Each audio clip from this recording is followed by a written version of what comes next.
learned from the lesson. Live in the hills, but I still get a spread. Started with a little, but I still reinvest it. Fear how I feel, then you feel like a blessing. I just want the lesson, I just want protection. I'm up and I'm down, but they sound like progression. Farmer never plans if he waits for perfection. Finger to the down, hold it down, we gon' get it. All right, ladies and gentlemen, I got your Watchlist coming in at April 21st, 2020, and we need to talk about what negative oil prices means for the stock market because we saw that today. Today was a very, very, very unique phenomenon. I don't even know what to call it, but it has huge implications. You saw the May oil contracts reach negative pricing. So take a look here. It's odd, and there's a lot of oddities that we need to explain, and some people have already tried to explain it today. However, it is important for today, but then what this means moving forward for the market, as well as plays, and even just everything going on here in 2020.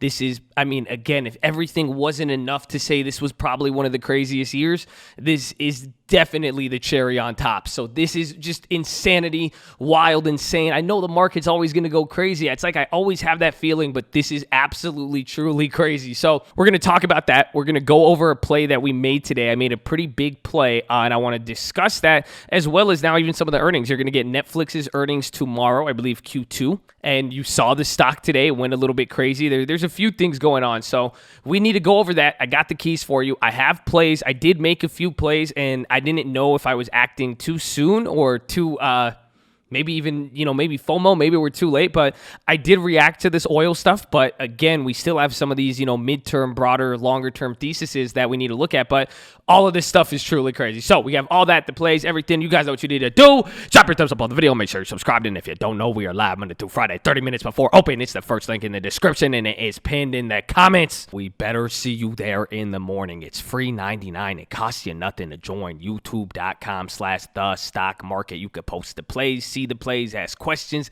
anything. All we ask is you're positive and respectful. That's it. And the most important thing you need to do, post your watch list below. Let us know what you're looking at. You got any plays, comments, remixes, anything, post that below. We got to source that information. What plays are you playing for earnings? Post that below.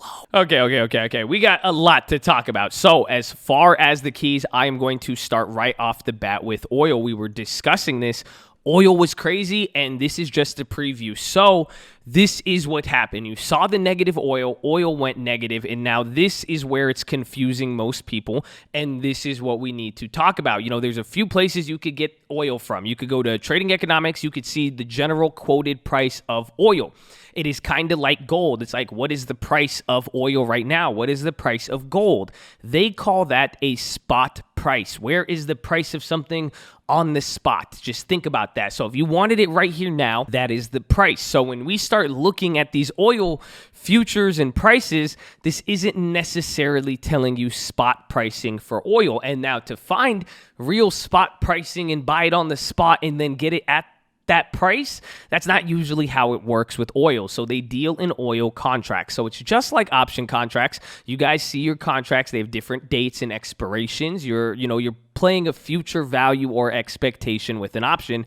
Same thing with the oil future. So they have different dates. So that's why this oil you see that's negative is /CLK20. It is still oil, but you'll see right here, it says May 2020. So this is the contract coming into May. That is about a week and a half from now. So these contracts expire tomorrow. You're not going to start trading the May contracts as you get closer to the date. So what a lot of people do is they roll over to the next contract. Now, traditionally, you guys have seen us watch /CL. That is just normal crude oil futures. And again, we're looking at crude oil futures. Keyword is future. Just think where Mr. Hits came from, okay? That's what we're talking about, the future. You don't know what's going to happen, and that is what that price is based upon. But this is the traditional futures contract /CL.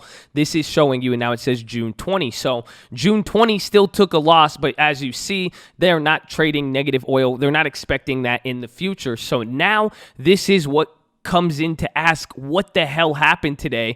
Why did COK 20, or why did the current future that oil futures contract that expires tomorrow.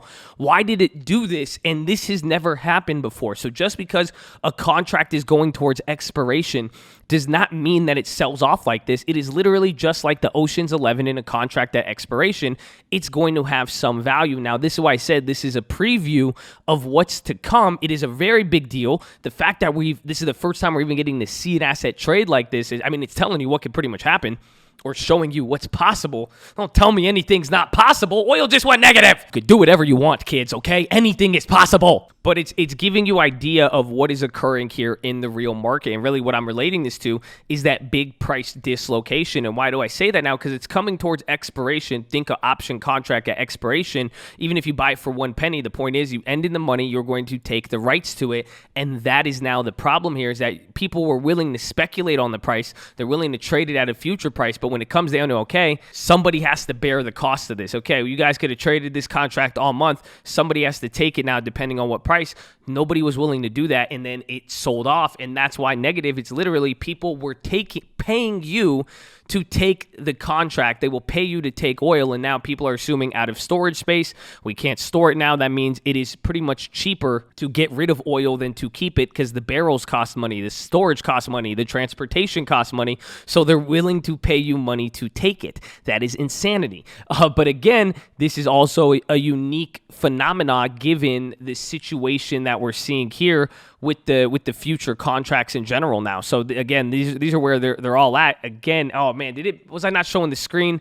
This is what I was saying. So here you see CLK 20, May 2020. I did it again. It's okay. You had no idea until I just told you. But then /CL, this is the $20.9, and you can see it says it's actually up a little bit, but that's where it's saying the June contracts up there. So point is, though, this was a phenomena, but it's showing you pretty much what could happen when it's coming down to who wants to bear the responsibility and take this oil. But now, here is the next explanation. This was from a Bloomberg report. They're blaming USO, the ETF, and they're pretty much saying that USO owns about 25% of all outstanding May contracts. So now, given how USO is set up, they're not allowed to take delivery, so they had to sell it. And then another point it brought up was that USO recently switched, I forgot, they brought it up in the report as like a non-issue, but they switched banks to Bank of Mellon. That is the only bank authorized to be a primary dealer facility through the Fed's actions a month ago. So I thought that was ironic, but pretty much you might see this as even the next bailout in a way, if that is true.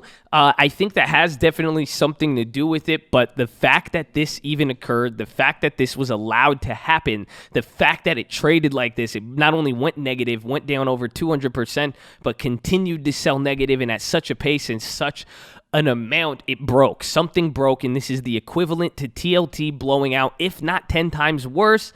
But this is just the preview. So this is like the first pop on TLT where it's like, whoa, that's big.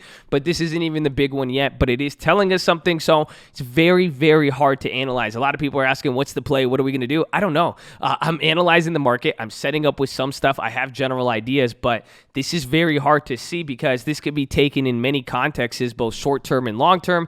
And then, too, at the end of the day, we have to see how the companies and where do companies and all that stuff factor into the whole equation with all this. So this is absolutely wild. But that was the main point. And this is, what I said on stream. And, I'll bring up a secondary point with this. But I think this shows the reality of the situation and that price dislocation. I said it in a video about a few weeks ago. I said this is the greatest dislocation in prices ever, where you're seeing gold trade cheaper on these future and that's what I'm saying. This is what's so wild, is that the price on paper, the price on assets is now starting to get so different than the real value of what the item is. That has many, many implications, but it's showing you the reality of the situation in oil. And now I think as certain situations, as we get closer to dates with oil and as we get through earnings and some other stuff, that situation, the longer oil stays down, the longer it stays crazy like this. And it's, again, hopefully you realize oil just getting crazier and crazier. It's not as if, we've been talking about this for a while, but it's like, yeah, we kind of had some bright patches, but it's progressively getting crazier. Oil feels like oil's doing doing its own thing from what the rest of the market did, and that is something we have to pay attention for. So watch out for that. It did prompt me to make some plays, which we'll talk about in general,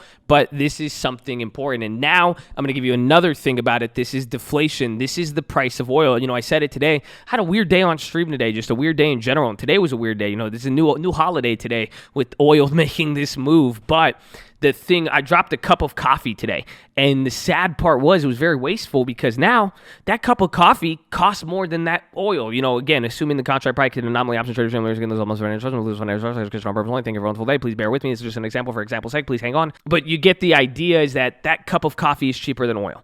And that's where I brought up this point. And this is what I'm saying with holding cash, asset prices, deflation. What you kind of need to be paying attention for, it's either that coffee was extremely expensive.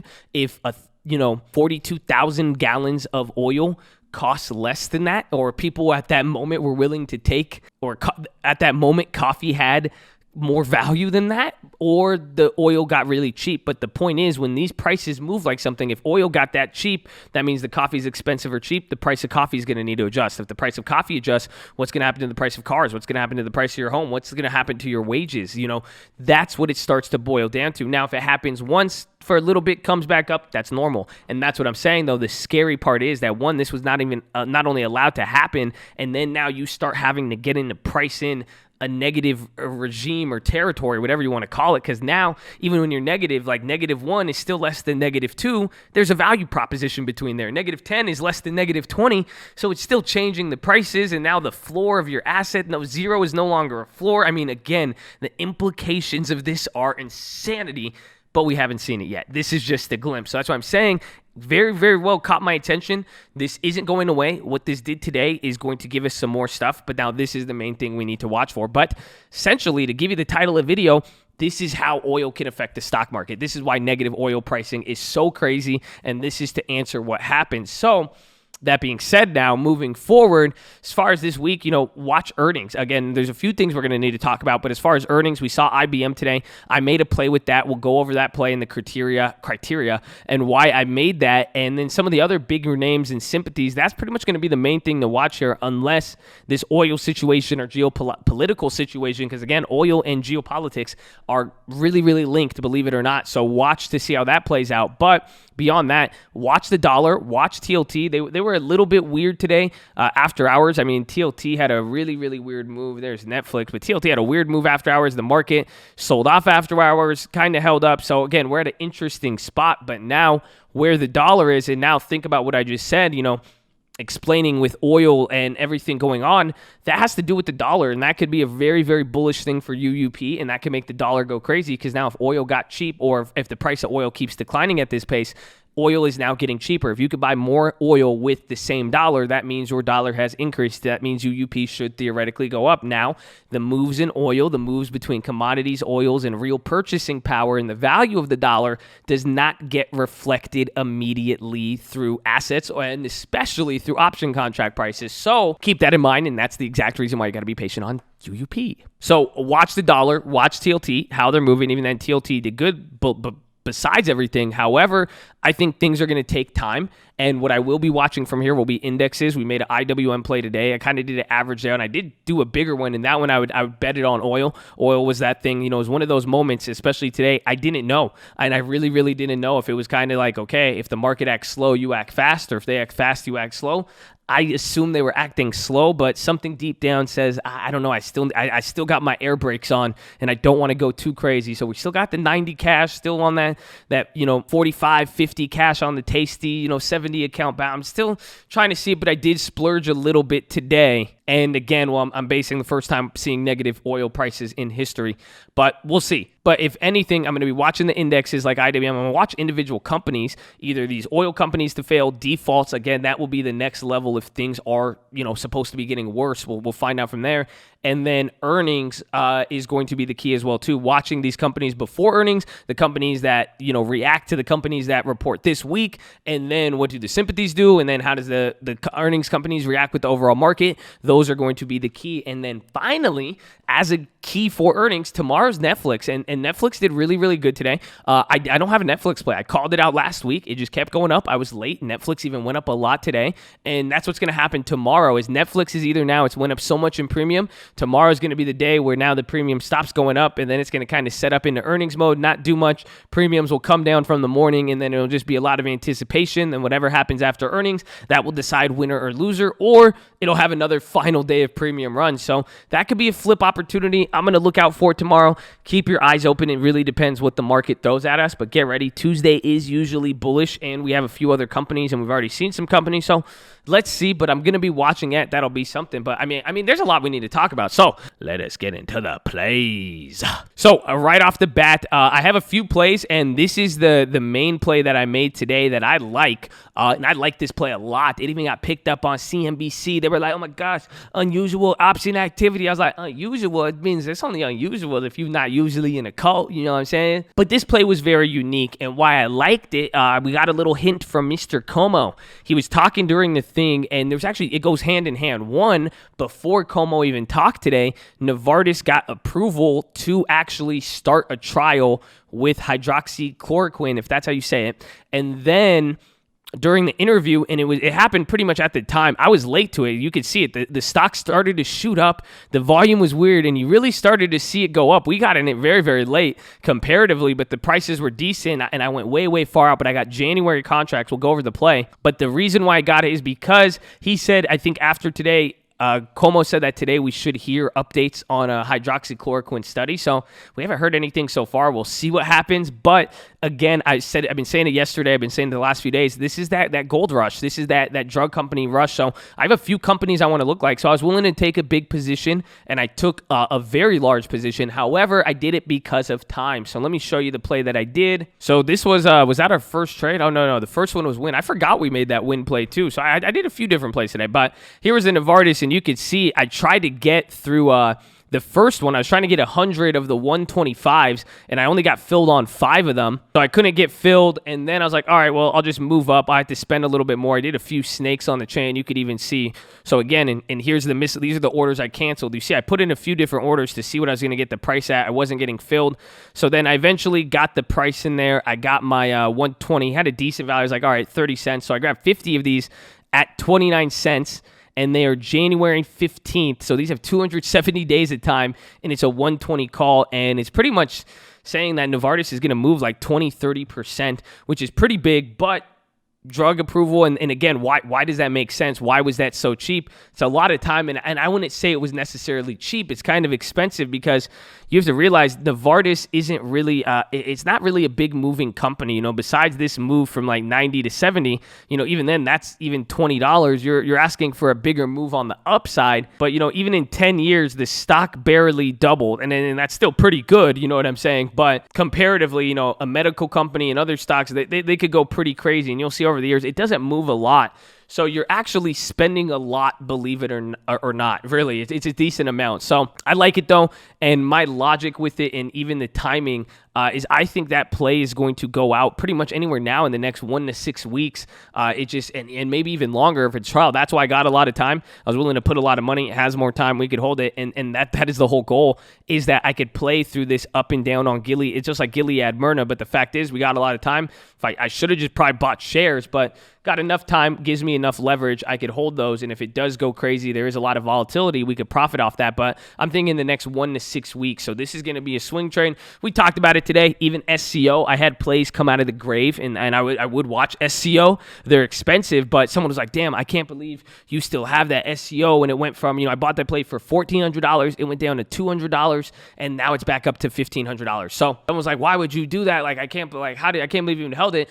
I can't believe you guys are buying contracts and buying companies, not holding it or letting it drop in value, selling it at a lower value, And then I don't even know when you should just put in the amount that you're willing to lose. And that's what I'm saying with the play like Novartis. Do that because this is one I put in the amount I put in because I'm okay with holding that much. You could do 100, you could do 1,000. It's whatever you want. You could do a whole different play. You could wait. Again, do not trade anything on this stream. But the point is, when you guys are seeing me with this behavior, it's because I'm making this decision, and this is the logic you need to learn from. I'm making this decision when I'm making the play, and I'm solid on that I could change many things, theses. I could do many voices, but that is not changing. So I put how much I want to lose, put it in there, and that's it. You don't buy a car or lease a car. Minute you drive it off the lot, it depreciates, and you're like, oh my gosh, I'm losing on this car.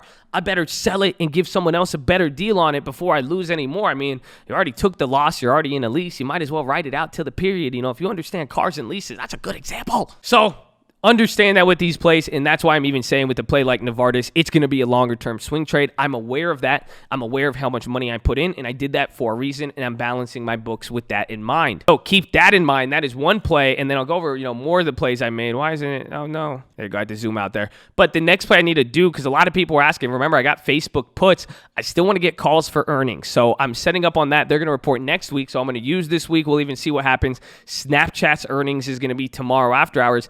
That is going to tell us a lot about what's happening, so I want to use that now as an opportunity to see what's going to happen with Facebook and then go from there. But the next play that I need to make to finish that play is going to be Facebook calls, so keep that in mind. We're going to be seeing either, I have up until next week to get them, but I want to take a look at prices. As far as everything else today, I finally did the Intels, and you guys know I talked about this. I talked about the 70 ones.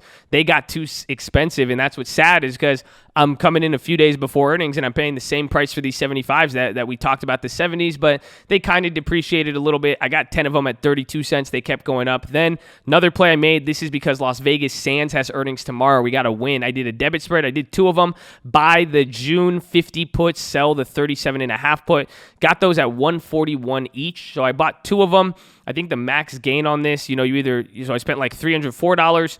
Max gain is $2,000. So this is pretty much saying now this covers wins earnings, but also Las Vegas Sands. Whatever happens with LVS, we get a reality of what's going on in Vegas that could affect everything else. So we got that. Got the Novartis. Then I got UNP. Again, another sympathy play. And this is what I'm talking about. If you don't know what the sympathy play is saying that when one company reports, a sympathy play is going after a company in that industry. So there's other companies that when one company, let's say, like Snapchat, they do advertising and digital ads. That's how they make money. So Facebook and Google might react, and now they might not react a 1-to-1 ratio, but what you learn from one earnings can affect those in that industry. That's what we mean by sympathy plays. So again, that's why Las Vegas Sands reports tomorrow. I got win because Las Vegas Sands, I don't want to play it. Those are going to have their own premium for earning. You could kind of play less premium on a company related to it, but it's not going to have the 1-for-1 move. So let's say Las Vegas Sands drops 50%. I could have made a lot of money on that play, but the wins might go up a little bit, but not necessarily 50%. Same thing now. UNP, I got 2 August puts, 85 puts. I bought them at $1.50 each, so I spent $300 on those. And this play is, again, covers earnings, and also, like we said, we have CSX reporting tomorrow or Wednesday, so we got that. And then I got IWMs, and I did 2 plays of this. I got one on the Robinhood, one on here. I grabbed shorter terms for oil, so I'm saying, well, let's say this oil situation surprises. I wanted to get something with more shorter term basis because they already got killed. This is just outside of 2 standard deviations, or 3. So it's 3 standard deviations. It's right there, but it's decayed a lot, so it could definitely go up a lot, but it's definitely cheap. I grabbed 100 of these, $6, spent $600. I've been spending a decent amount, but decent amount of time too, but it's still not quite there. That's kind of a YOLO for oil and anything that happens here. And then I went on the Robinhood account, and that's where I got the other set. I grabbed September 55 puts. So remember, we're averaging down. This is the average down, but instead of getting the same one, I'm going to get more time. Remember, we got clapped on this play down 85%, $2,700 to $400. We got the 55s for June. Little more time. Again, that was during all the volatility. We had those profits. Again, remember, we cut a lot. That's why we have all the cash. And then we said we're going to keep that. But then I got these IWMs. Instead of getting the same one with June, remember, the key is to get more time. So same exact strike price. I think what I spent around there at the time, but decent amount of money, longer time. So if the volatility does return, we'll be able to play on this. But again, you saw what happened in the last one. If we get a bounce, anything's wrong, you will get clapped. So again, learn from these plays. But that was the IWM plays. Those are the 2 that we did. And then finally, there was IBM, and I think there was one more play. No, I think that was it. It was just IBM. So this is what I did with IBM. This is the criteria. I grabbed a strangle, went one extra week out. They reported for earnings. So the idea is to play both sides. And the idea is usually spend $50 or $60 or less. And that's why I liked it. I was like, well, I did a quick look at it. It was pricing in $10 move. This play was about $20 out. It was 2 standard deviations. And again, this is just a visual representation to see it. Again, we have a video, but you see, these lines are the standard deviations. This orange is what it's pricing in. And you're like, oh, what platform? This is Tastyworks. But this is what this yellow line is showing you, that calculation when you just add the prices. So I've already shown you that on stream. You don't need to understand that. The standard deviations, again, this is a 15% move out. Usually anything above 10% is going to be outside of one standard deviation. So you see, I was able to get both sides. I did 2 instead of 1. So I got the calls at 50 cents, and then we got the puts at like 60 cents, 50 to 60 cents, and it's the same situation. So the fact was I got to play 1 extra week. It was pricing in 3 quarters. So you see here, the fact that it was pricing in almost 1 standard deviation means they were expecting a big move, but they weren't expecting too big of a move. That's why these contracts were still cheap. That's the criteria. Hopefully you learned from it. You're going to see this a lot. That's why we played the IBM play. And IBM moved. That play will most likely lose, but we're just going to hold that to expiration. We'll see how that one plays out as a continuation. But that is pretty much it for that. As far as everything else, there's a few different set of companies I'm going to look at. You guys can watch Mylan again, anything related. I like this biotech gold rush thesis, and again, that's why I really like the NVS play. So I want to see. Mylan was even in talks with hydroxychloroquine or what they do. I think they already make hydroxychloroquine in one fashion. Then Sanofi said that they could do the mass distribution, and they've been mentioned. And again, companies like Sanofi, Novartis, now even Regen. I was looking at those. We have those old plays, but they're really expensive. But those companies have all been mentioned by the government. The government has brought up the role of all of these companies and kind of where they see fit. So again, it's kind of think that gold rush. Like we said, Facebook, we got the Intel, and then Texas Instruments, I still want, but the premiums were crazy today. The premiums went up a lot. So even after that first 15 minutes, it was done, and it went up a lot, so I wasn't able to get into that. Let that one go. Unfortunately, we couldn't get that one, but that's why I got the Intels instead. Again, we're still going to hold the IBM and watch IBM for a continuation. We've seen this be a continuation, but it's usually either does it the day after or like a week after, kind of like Johnson & Johnson, so watch out for that. Then SCO is an oil play. We're in SCO, and that one came back to even again, and I'm surprised, and the crazy part is now the premiums on oil are higher than even when we, again, a lot of time has gone back, volatility. It's a true shocker those contracts are back there. So watch oil. That is going to be interesting. We'll see. But I think, again, even watch some of the oil companies. That's what I was going to say. You could watch USO. A lot of activity there. But if anything, I want to watch individual companies. So if you guys, I think XOM could be a good one. But there's going to be a lot of other specific oil companies I think you could get better data from. But like I said, I think the real pain is going to happen. It'll happen in the price of oil. But when you start to see a real big effect, it's going to start when it claps the individual companies.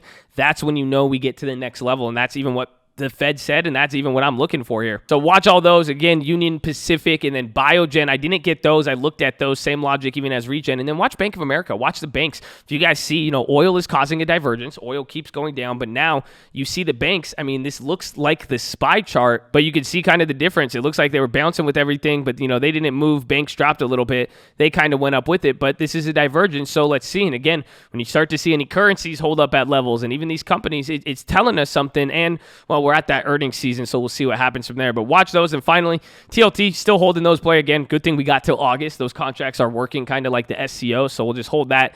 GLD had a crazy move. I want to watch out for. I haven't not got back into it, so I'm still naked on gold. I don't have anything, so we'll see what happens.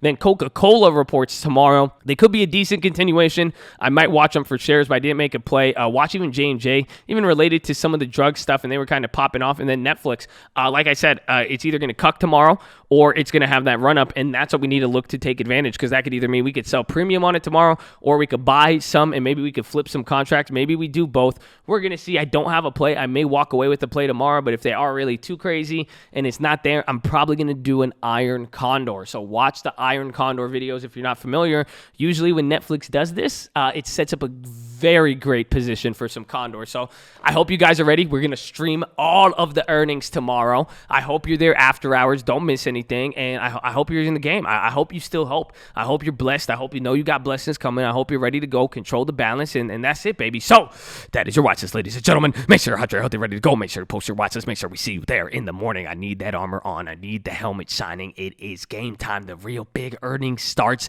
And you just witnessed history, baby. You need to stay focused. The opportunities are going to come. Don't get discouraged because they don't come when you want them to. As long as the package gets there, I'm going to leave a positive review, baby. So I hope you're ready. Be patient. Be ready to strike. Don't be too timid, but don't be too eager, baby. The code loves you. I love you. I'm going to see you in the morning. Let's go!